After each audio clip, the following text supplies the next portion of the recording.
months ago at the start of June, I published a book called Avalonian Aeon. I began it in July 1999. So, although it's a long book, it's 540 odd pages, that is a pretty long time to spend writing a book, considering JCP managed the road at 9 months. Why did this book take me so long to write? I hope in some way to give an idea of that tonight and to indicate what processes went into its creation and why that might be an interesting case study. Because what I'm attempting to do, what I've confidently stated on the back, is that Avalonian Aeon is an epic and encyclopedic exposition of the total Glastonbury experience in the form of an autobiographical tale of magic and mysticism, ecstasy, hilarity, horror, the mystery of destiny, the charisma of landscape. Now, I could probably never even have written a combination of words like that if I'd not been tremendously influenced by Glastonbury romance. And one of the tasks that I set myself was to give a potted biography of JCP and to mention, to some way weave into the narrative something of the story of the novel, its sensibilities and how they have an ongoing effect on you, how they change the way that you look and feel about things. Because I believe in something of what Gurdjieff talked to Ouspensky about, the impressions of food, that we seek out and cultivate the influences of great art, great authors, because we want to change the way we think and feel about things. We want to think and feel about things the way these great geniuses have done. So I first read the romance in 1981 when I was 22 and I was at university and going to the Glastonbury festivals and taking loads of drugs and all the kind of things that people do when they're that age. And I had a strangely synchronised experience where the narrative involving John Crow's arduous walk from Stonehenge to Glastonbury seemed to kind of tie in with certain things that happened to me when I went from Stonehenge to Glastonbury Festival. I'm not going to talk about that tonight, it's in the book if anyone's interested. Later on in 1989, when I was really heavily involved in Glastonbury studies, I resolved to read the romance again. And that period of time and all of the sensibilities I absorbed ultimately led to my first book, Mysterium Artorius. But in terms of the autobiography, it was a case of how am I going to handle this? When do I start writing what? Do I go into a full-blown exposition in 1981 or do I do more in 1989? I wasn't sure. I was a couple of years into it. And I just had that sense, I know what's going to have to happen. I'm going to have to read Glastonbury Romance again. I've got no other option. And because of the sheer size of it, obviously that's a daunting prospect. So I trusted the kind of synchronicities and weird experiences that have always led me on, that I recognise the signs when they come, I'll know what to do with. So in December 2002, I was working for the Speaking Tree Bookshop in Glastonbury in their wholesale warehouse. And one day I had to get some books put away, and the only thing nearby that I could use, there weren't any boxes around at the place I was working. There was a plastic kind of box, a fold-away plastic box that had come from in town, from Courtyard Books. It had been brought back to the warehouse. It had been there months, so I hadn't paid any attention to it. When I picked it up, there was a postcard face down in it. So I picked up the postcard, and it was this. This is JCP, and National Portrait Gallery. You don't see them very often, do you? I've never seen one before, I've never seen one since. And I just thought to myself, that's the sign I'm looking for. We're getting near to the point where I'm going to read Glastonbury Romance in its entirety. So I took it home, put it on my computer screen, and I started just tinkering with what would develop into the biography. I got Colin Wilson's The Occult. That's where I first heard about JCP. I've been fascinated by his boundaryless psyche, that he seemed to exist on this complete spectrum of all kinds of genius and pathology simultaneously that embraced all of life, and that was great to me. So I started tinkering during December 2002. Now, I've been great friends over the years with the historical mysteries researcher Andrew Collins, a name that some of you will be familiar with. He's recently written the extraordinary book Beneath the Pyramids, relating his discovery of a cave system underneath the Giza Plateau. These tangible discoveries have all come out of a long period of working with all manner of unorthodox, psychic, visionary, magical means. Andy's done a tremendous amount of work with Glastonbury. Quite often he'll come down on New Year's Eve and we'll have a bit of a get-together.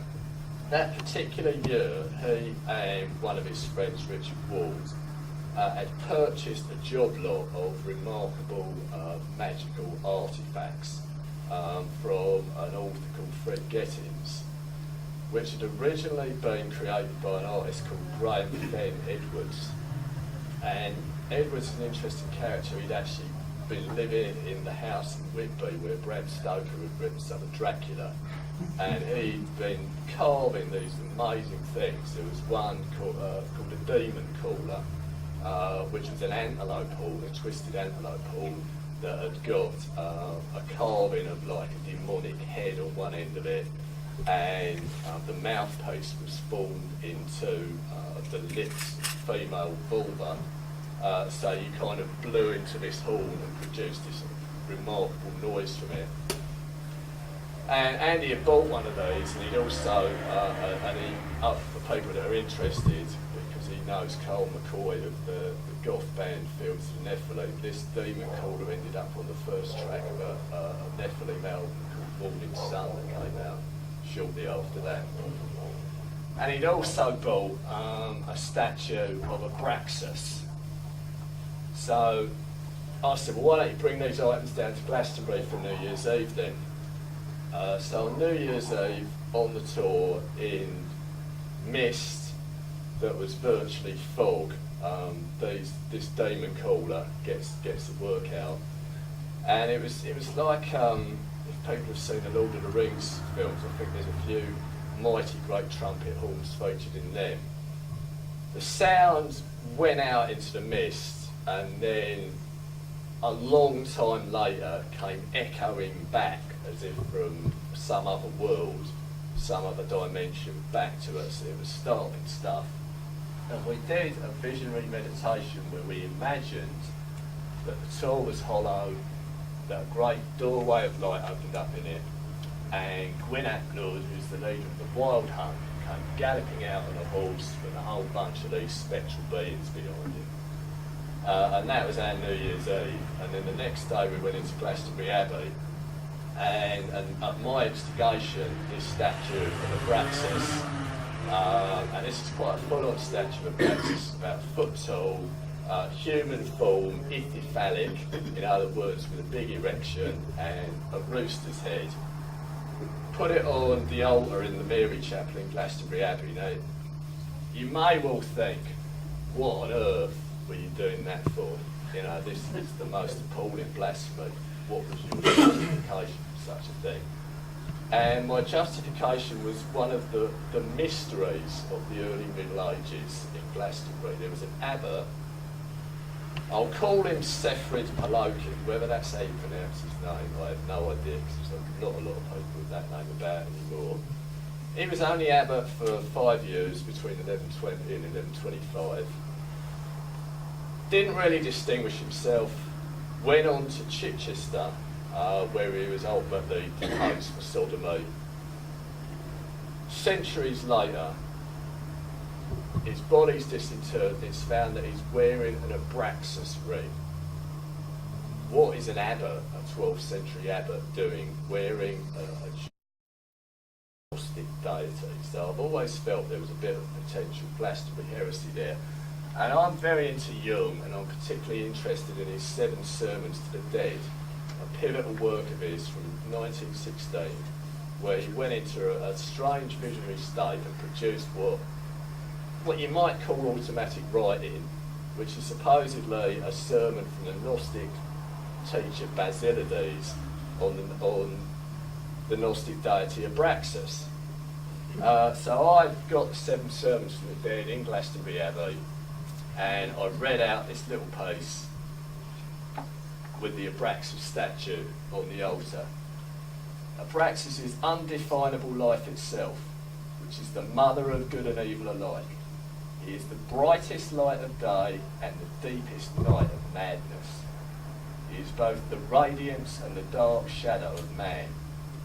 Abraxas generates truth and falsehood, good and evil, light and darkness with the same word and in the same deed.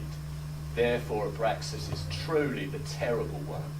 He is the monster of the underworld, the octopus with 1,000 tentacles. He is the twistings of winged serpents of madness. To fear him is wisdom. Not to resist him brings liberation. So that was my start to 2003, and on the 3rd of January I started Glastonbury Romance in earnest. Let's remind ourselves that what JCP says in there is that there's no consciousness, whether of demiurge, demon, angel, elf, elemental, planetary spirit, demigod, wraith, phantasm, sun, moon, earth or star, which is not composed of both good and evil. Both the two great forces pouring forth from the double-natured first cause possess the energy of sex. One is creative, the other destructive. One is good, the other evil. One loves, the other hates. But through both of them pours forth the magnetic energy that moves and disturbs the lethargy of matter. Both of them have abysmal levels in their being that transcend all that we at present know of the duality of life and death.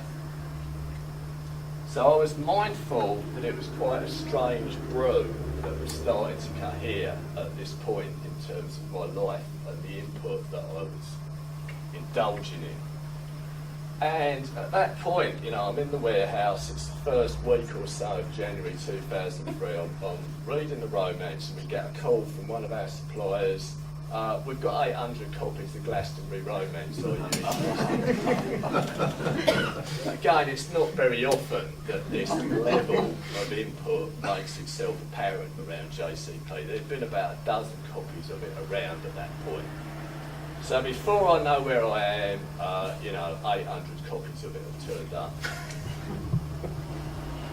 Within a few weeks further on, I was able to investigate another book that was already in the warehouse that had not been unpacked, and it was called The Wisdom of the Dream, and it was all about Jung. And I remembered it because there was a TV documentary series back in 1989, a 3-parter that I think had been on Channel 4. I'd only ever seen the first and third parts. But there was the book of it went out on the shelves, and for some reason that I don't know, I decided to look up the index and see if Glastonbury was in the index. I had no conscious reason to think it might be, and it was, and I looked up the reference, and I discovered that Jung had visited Glastonbury. Now, this, I've been into Jung for a long time, I've read a lot of his stuff. I never knew, I've read biographies of him. That piece of information had remained missing from my database until that period. He'd come there with his wife. This book said 1920. I have since seen some divergent data there, but some of you may know that Jung's wife Emma wrote quite a considerable study of the Gravitas. Came to Glastonbury, visited the Abbey. There was no way that he hadn't been down in the Mary Chapel crypt. He had probably stood a matter of a few feet away from where we put this Abraxas statue and recited his very words. Why was it that I only got that data? I've been into Jung since 1978. I could have come across this information at any point. Obviously, I couldn't resist the feeling that there was some timing that was specific about this. So with that, I really get into the romance, you know, my third reading of it at that point. And I was quite fortunate because at that point I went out to Germany to spend a bit of time with an Indian holy woman called Mother Meera. Now, I'm not going to go too much into all of this other than to say that as far as I'm concerned, you know, I've been to see this woman on a lot of occasions and she's packing some voltage and she always has a very good effect on my consciousness. The main thing is that during that period of time, I was able to read 100, 200 pages of the romance every single day in a big chunk. And I was making notes on it. I was conscious of all, you know, this is exactly what I wanted to express about what was going on in 1984 or 1986. Now I was going to weave all of that in there. And on the way back from Germany, I was flying over the channel. It was a marvellous sunset, and I was reading the romance, and I was making some notes. And then suddenly I got in my head Ralph Vaughan Williams' Fifth Symphony, which has always been one of my favourite pieces of music, but I hadn't heard it for years. But something about the sunset and the state I was in, and Powys and the whole thing in there of Vaughan Williams' music seemed to cohere together in my consciousness. And from that point on, the music of Vaughan Williams became inseparable from my experience of JCP. Now, I started to kind of think about a few things there. I mean, JCP doesn't have very much to say about music in his autobiography at all, but I felt that both he and Vaughan Williams expressed something quintessential about the landscape, its mysteries, its mythos. And they were both born in 1872, and they both lived to a truly ripe old age, producing incredible work well into their 70s and beyond. There was something about that connection that was a very satisfying blend for me. So I finished my reading of the romance on February the 21st, and it had really, really blown me away. I was intoxicated with it. I could not believe, even though it's the third time I've read it, I just could not believe how incredible it was and the titanic genius. And this set me off to write more of the biographical piece and more fill in some of the blanks in the time scale in Avalonian Aeon of the early part of my life in my 20s when I went to Glastonbury festivals and so on. And then a thought occurred to me. I was aware of the fact that the narrative of the novel starts at noon on the 5th of March, and I thought to myself, I can't resist this, I'm going to start it, I'm going to do it again. I'm going to start it again at noon on the 5th of March. You've got to do it, haven't you? So, on that day, because I was working somewhere where I could be flexible with my lunch break and so on, I geared the whole thing up, and indeed I did start again at noon on the 5th of March. Now that day, as the day unfolded, I discovered that there was a particular event occurring that night in the courtyard of the Glastonbury Experience, upstairs in one of the function rooms, which was to commemorate 25 years of the Glastonbury Experience. The whole thing had been set up by a remarkable lady called Helena Copian back in the 70s, and a whole bunch of people that had been around in Glastonbury and been, you know, part of all that down through the years were all invited to come along. I was invited to come along. I'd given a lot of lectures in Glastonbury in the 90s there. I was happy to attend. Before I went out in the evening, something just occurred to me. You know, here we are, it's the beginning of Glastonbury Romance Day. I put my postcard in my pocket and I went along with the kind of sense that, okay, is this Glastonbury Romance 2003? that I am somehow now actually in? Is there something going on here that requires a witness, that requires human consciousness that is somehow attuned to particular sensibilities, the kind of thing that JCP talks about? So I deliberately sat at the back of the room so that I could see everybody that came in, I could see everything that went on as if I was looking at it from the perspective of the invisible watchers of the Glastonbury Aquarium, or however you want to conceive of them. And I wondered, you know, the more it went on, I thought to myself, well, what's going on here? What kind of year is going to play out in front of us if you know, we remember that there are tumultuous events in the novel. We have a murder and we have a great flood. And I started to think, well, are we going to get something like that this year? There are occasionally, you know, there have been the occasional gruesome murders in Glastonbury. In fact, one that occurred in 1990 with a specific occult context that me and my friends had a kind of interface with. I do deal with it in Avalonian Aeon. So I'm aware of the fact that these things can happen. So there was something slightly edgy about it. It was like I'd been put into a unique position as a witness of something. And what was also strange, I made a point of talking to a number of these people who've been in Glastonbury all this time, who are quite well known in the community there. Virtually nobody had ever read the novel, you know, which struck me as being quite a shame. So I piled into it, and I finished it by the 30th of April, and during that period of time, a whole bunch of stuff I wrote about my adventures with Andrew Collins and company, psychic questing in the Glastonbury Zodiac, people that have maybe read Avalonian Aeon, was all written with that inspiration. It was like I needed some literary sensibilities to do justice to that. And then I found Saturnian Quest and Powys and the Magical Quest, and I found the autobiography, and I rattled that off, and I was going fully into 2003 with just a massive level of input of all of this material. And I guess one of the things that started to become apparent then, a level of intensity was reached.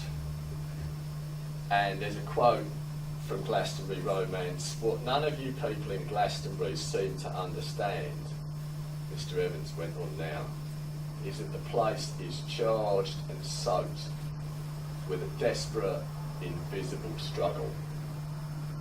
And I'd update a more recent Glastonbury, the anthology Glastonbury Ancient Avalon, New Jerusalem. It can generate madness and death as easily as it can produce tranquility and revelation.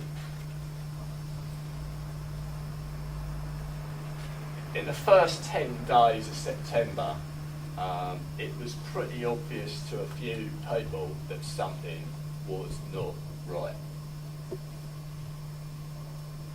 My own kind of expression of that was that I watched 4 horror movies in a week, which I don't normally do. I spoke to other people later who were just continually having nightmares and such like. It was only on Friday the 19th of September that the truth emerged as what had occurred and what was happening off the radar, out of people's daylight sight. It was something that had occurred on the last day of August and involved somebody that was very well known to a lot of us in the town, called James McFarlane, somebody who'd actually worked for Speaking Trade, General, earlier on in the decade. He'd been the manager of Courtyard Books. I'm sure many of you know Courtyard Books. Now, James is a bit of a wild child, led a bit of a sex and drugs, rock and roll lifestyle. That's not in any way to be considered a negative assessment there. He was quite well loved in many respects for being a bit of a cad and a bounder regardless. he had a particular friend, a guy called Keith, and they hung out in James' flat together, pretty much lived in the same flat together. And they were known for getting tanked up on booze and drugs and getting into some intense states and occasionally having a bit of a row and this kind of thing. It turned out on that particular night that James was making a sandwich in the kitchen, and he asked this other guy, Keith, for some tobacco, but the guy refused, saying he could only have it if James gave him some money. James, been a bit drunk, came in with the kitchen knife and sort of waving it about, saying, you know, you're dead, mate. The other guy, Keith, snaps, trips him up, he lands on the sofa, grabs the knife off him and stabs him 5 times in the chest, killing him. Now, this is obviously bad enough to be going on with, but it gets a lot worse in terms of how the thing played out, because this guy Keith could not handle the reality of the situation. Drags the body from the living room into the bedroom, leaves it on the bed, and basically, you know, goes down the pub, meets his friends, has a drink, goes back to the flat and just sits with the body. And this goes on for weeks, basically, weeks. In the end, the police are called because there's a horrible smell, but most horrendous of all, the people in the flat downstairs got maggots falling through the light fittings. The Sun later, you know, in their tasteful manner, reported it as the maggot killing. Now, this is something that's so grotesque that it's like something out of a horror movie or a novel. I couldn't help but feel that this was something very, very strange indeed from the point of view of somebody who is watching Glastonbury Romance 2003 play out and is being completely infused with the spirit of JCP and his sensibilities and his way of looking at things. For many people in Glastonbury at the time, you know, that was a kind of dividing line, a period of time before and afterwards. You know, there's no question it was a traumatic event for all the people that knew him and for everybody around at the time. My initial response, once I knew what had happened, was to read Ian Sinclair's Whitechapel Scarlet Tracings. In fact, for people that have read Avalonian Aeon, there's a lot of stuff in the chapter from Hell which deals with the things that happened in 1990 that has been influenced by what went on in 2003. But my Powys odyssey was not complete at that point. Later on in the year, in the run up to Christmas 2003 in December, I went down to Lyme Regis, ostensibly to see a music gig by a band called Goma, who are really Hindus singing bhajans to a particular guru called Babaji. So you wouldn't think that there's anything, you know, Western about the whole day and the way it's set up. But Lyme Regis, wonderful bookshops. Went down the bottom of the high street, went into this old bookshop, a whole stack of Powys material. And what's this here? It's a first edition autographed autobiography. Oh my God. What am I going to do about this? My wonderful partner Rachel, she said, okay, it's nearly Christmas. I'll buy it for you. So I've gone out to see some night of Sacred Chants to Shiva, and I've come back with an autographed first edition of the autobiography, and I thought, oh wow, this is incredible. So this makes me think, okay, it's time for reading number 3. Let's go into Glastonbury Romance again with a bird's eye, right? And it wasn't this sense of, I'm just going to keep on doing this forever, although I'd kind of like to, because I think you really could do that and never wear it out. But I just felt, okay, it's right, do it again. So that was great, because I was reading at Christmas time, reading a bit about Christmas Day, all of that's absolutely wonderful. In January 2004, I first discovered on the internet the Powys Society, got a whole bunch of videos from 2002 conference, watched Ian Sinclair, Colin Wilson, all this sort of thing. Absolutely wonderful. And on Valentine's Day, on February the 14th, which is also, strangely enough, the day that this guru Babaji that Gomer into had died, and this kind of a feast day of his. I go into Courtyard Books. Oh my God, what's this? It's the first UK edition Glastonbury Romance with the cover intact. Oh no, what am I going to do about this? My wonderful partner Rachel was fantastic. She bought it for me. So I've actually got a first UK edition Glastonbury Romance with the cover intact from 1933 on Valentine's Day given to me. Marvellous. So as I'm going into my third reading, I've now got the incredible luxury and the kind of justification of why I even went into this third reading, which would seem like a totally crazy thing to do, that I'm now reading this wonderful first edition. But there was one final little thing that, in the whole sequence, that made me feel, yeah, okay, you have understood this correctly. As we got into the first days of March, I thought to myself, I could finish this thing on March the 5th, couldn't I? That would be quite satisfactory, full circle. You know, after everything that happened in the last year, if I actually finish this thing on March the 5th, it's going to involve a bit of serious reading, but let's try and do it. So, on that day, it was a Friday that year, I'm having my lunch break in the warehouse, and I'm actually reading the chapter, The Iron Bar, which I'm sure many of you will be aware that is the chapter in which the hideous murder occurs. And at this point, a girl comes in the warehouse and she tells me something that I did not know. She had actually been, I did know that she had actually once been involved with this chap Keith who had perpetrated this murder of James McFarlane. What I hadn't realised was that the whole thing was in court that day.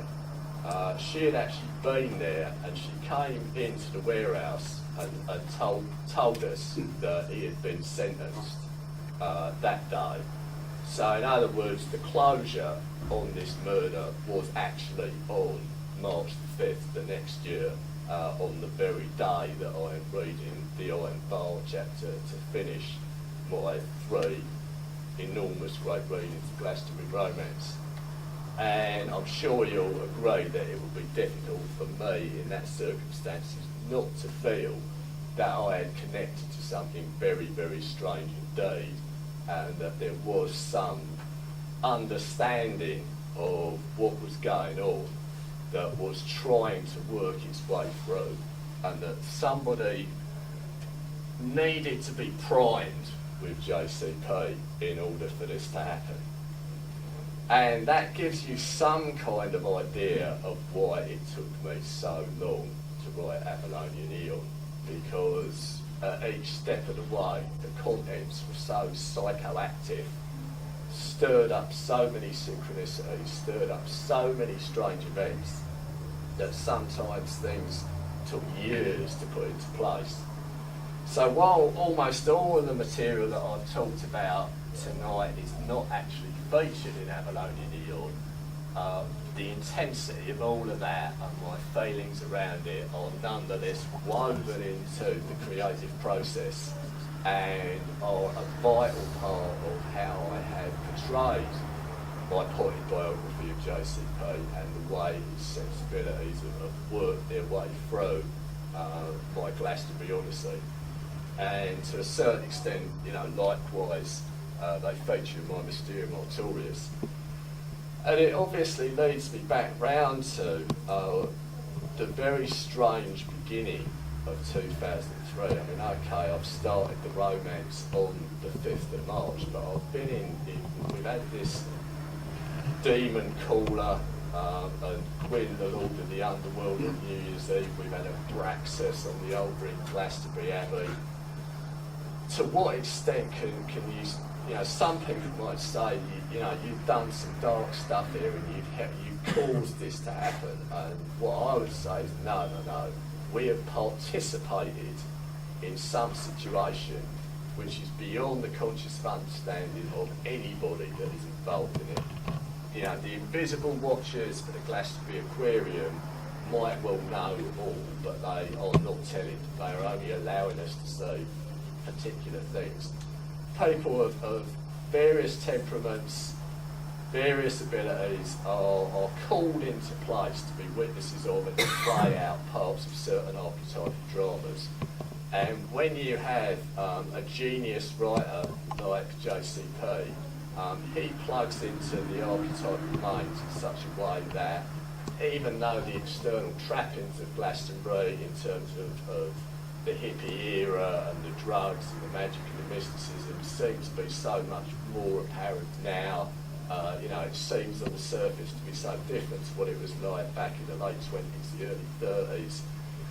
The real nature of the place, the personality that he tries to capture, is one of the interplay, the alchemy of light and dark.